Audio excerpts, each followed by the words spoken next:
بالله من الشيطان الرجيم. بسم الله الرحمن الرحيم.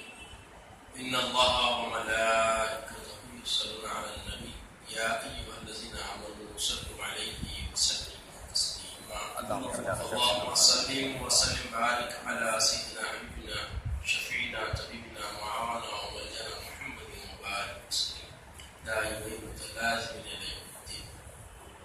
بزرگان دین کنواں پاک کرنے کا طریقہ بیان کیا گیا تھا. پانی کے مسائل چل رہے تھے اور پانی کے مسائل مکمل ہونے کے بعد کنویں کے پاک کرنے کے مسائل شروع کیے گئے اور الحمدللہ ابھی تک بھی پہنچ گئے. اب جن چیزوں سے کنواں ناپاک نہیں ہوتا ان کا تذکرہ بتایا گیا کہ مینڈک جو آبی مینڈک ہے اس سے پانی ناپاک نہیں ہوتا. اب بس خوردہ جھوٹے قید کا یعنی کوئی جانور پانی پیتا ہے, پانی میں منہ ڈال دیتا ہے. ہم پانی بھر کے رکھے, ایک ڈرام یا ایک بالٹی پانی رکھے, اب وہ پانی میں کوئی جانور آ کے منہ ڈال دیا تو اب وہ جو جانور ہے اس جانور کا کیا اعتبار ہوگا؟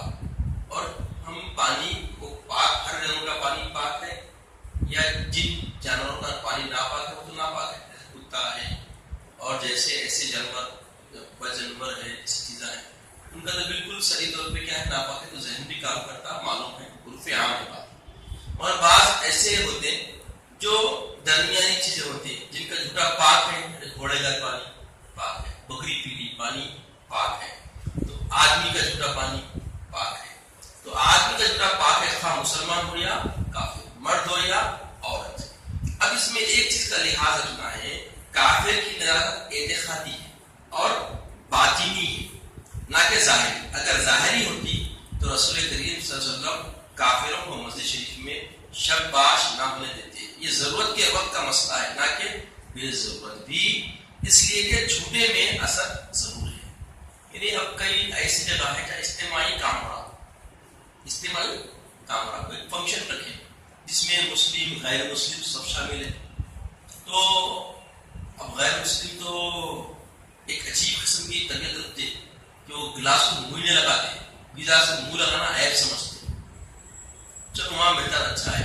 اب بعض منہ لگائے پانی پیتے, تو اس صورت میں ہم کیا کرنا؟ تو اجتماعیت میں ہے جہاں پہ مفر نہیں ہے, فتنے کے اندیشے ہے, حالات جو نا نوٹس میں ہے, تو آپ مجبوراً کرایہ کرنا پی سکتے. مگر یہ کرائے تک پینا کئی کے لیے ہے اس کی باطنی نجاست کی وجہ سے, ظاہری نجاست تو نہیں ہے, وہ بھی انسان کی طرح انسان ہے نا. یہ شرعی احکام میں یہ بات ہے. اور اگر ایسے ہی آپ روحانی اعتبار سے دیکھیں تو وہ بھی نہیں ہے, اس پہ اپنا اثر ہونا, اپنے کو اس کا اثر نہیں ہونا. ہم اگر ذاکر رہے, عابد رہے, زاہد رہے اور اللہ تعالیٰ کے حقوق ادا کرتے رہے, بندہ جانے خدا کے جو حقوق ہے وہ ادا کرتے رہے, تو ہم پہ اس کا اثر نہیں ہو سکتا. اور باطنی طور پہ وہ کثیف ہے اور ہم جو ہے نا باطنی طور پہ کثیف ہے, ظاہری طور پہ بھی صحیح نہیں, تو ہم کو اثر تو ہونا ہی ہونا ہے. تو اس لحاظ سے ہمیں ان چیزوں کو دیکھنا چاہیے. اور عورت کا معاملہ یہ ہے, عورت کا جھوٹا اجنبی مرد کو اس کا برعکس مکروہ ہے, بوجہ ناپاکی نہیں بلکہ بخیالات لذت کے لیے. چاہے کچھ رشتے, کچھ آپسی ربط اللہ تعالیٰ نے ایسے بنا دیے کہ جس سے برائی کی طرف ذہن جانا ہی جانا ہے.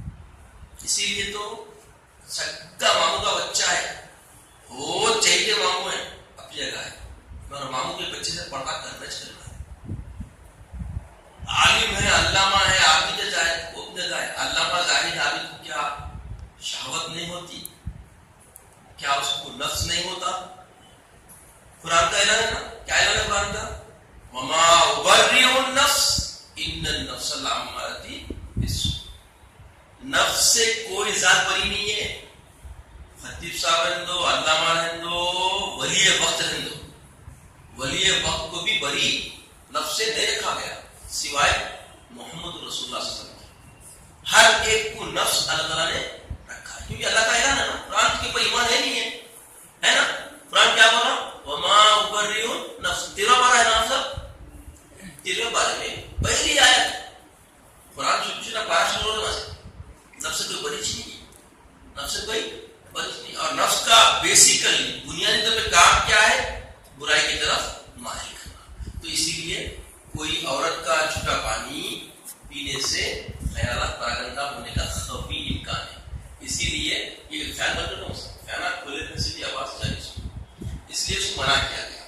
اب بتایا گیا کہ عورت جنوبی ہو یا حائضہ، بشرطے کہ کوئی ناپاک چیز شراب سور وغیرہ کھائے پیے ہوئے نہ ہو. تو اس کا پانی بھی پاک ہے، مگر اجنبی عورت کیا ہے بولے؟ مکروہ ہے. کیوں مکروہ ہے؟ بوجہ کیا ہے؟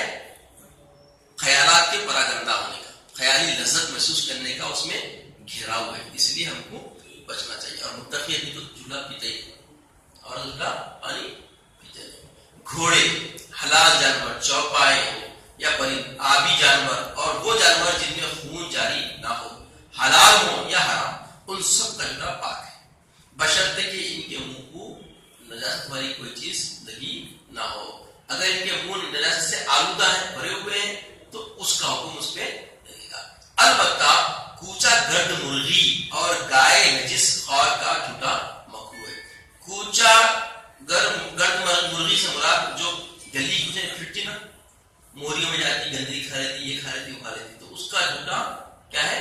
مکروہ ہے. اس لیے کہ اس کا کوئی اعتبار نہیں ہے، اس کا کوئی لحاظ نہیں ہے، کچھ بھی کر سکتی ہے، کہیں بھی کھا کے دکھتا نہیں، وہ نظر میں نہیں رہتی نا، پھری آئی چوچ ماری پانی لے گئی. تو اس واسطے، اور وہ جو گائے جو ہے نا بالکل نجس خور ہے، مطلب کچھ بھی کھا لیتی گائے.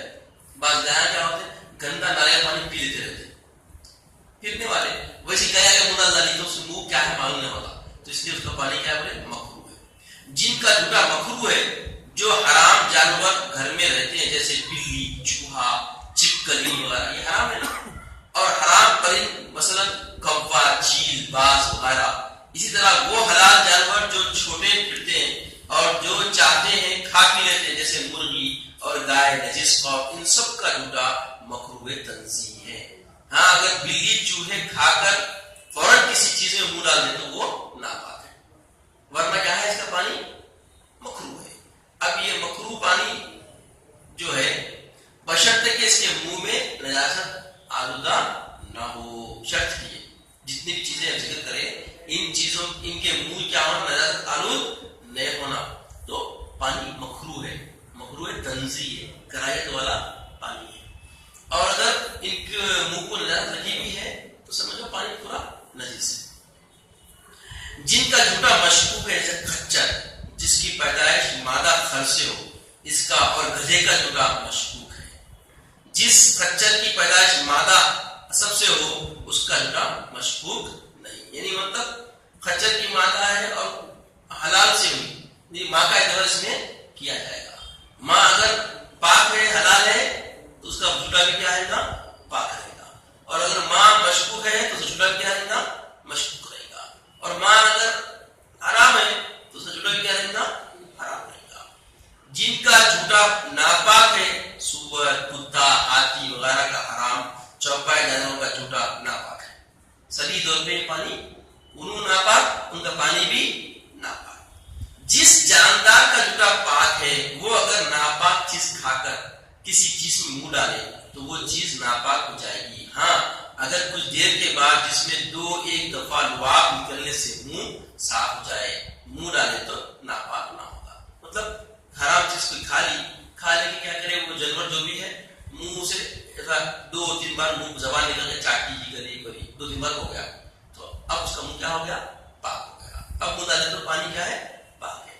اب یہاں پہ ایک چیز ذہن میں یہ بھی رکھ لیں، کوئی حرام چیز کھا کے پانی میں منہ ڈالے تو پانی ناپاک ہے. تو کوئی شراب خور شراب پیا ہوا ہے اور اگر پانی پیا، وہ گلاس میں پانی پی، تو وہ پانی بھی کیا ہے؟ ناپاک ہے. کیوں؟ شراب خور کے پانی منہ کی جو وہ اس کا اثر ہے، وہ پانی میں کیسا بھی آتا ہی آتا نہیں آتا.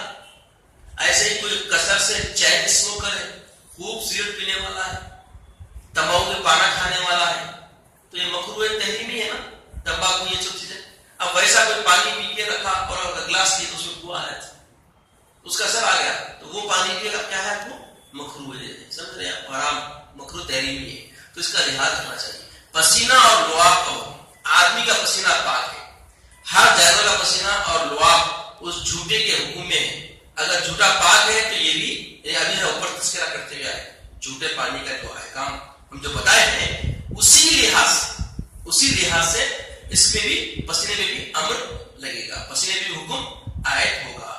ہر جانور کا پسینہ اور لعاب اس جھوٹے کے حکم میں ہے. اگر جھوٹا پاک ہے تو یہ بھی پسینہ بھی پاک ہے، اور اگر جھوٹا ناپاک ہے تو پانی کیا ہے؟ مشکوک و مکروہ ہے، تو یہ بھی ناپاک مشکوک مکروہ ہے. ہاتھی کی سونڈ سے جو لعاب گرتا ہے وہ ناپاک ہے. ہاتھی کی سونڈ سے لعاب گرتا ہے ریت کے جیسا، اگر وہ گر گیا تو وہ بھی ناپاک ہے. پانی لیا سونڈ میں نے اور لعاب چھوڑ گیا تو کیا ہوگا؟ وہ بھی ناپاک ہے. اور اب یہاں پہ ہمیں یہ دیکھنا ہے کہ یہ ساری باتیں پانی کے حکم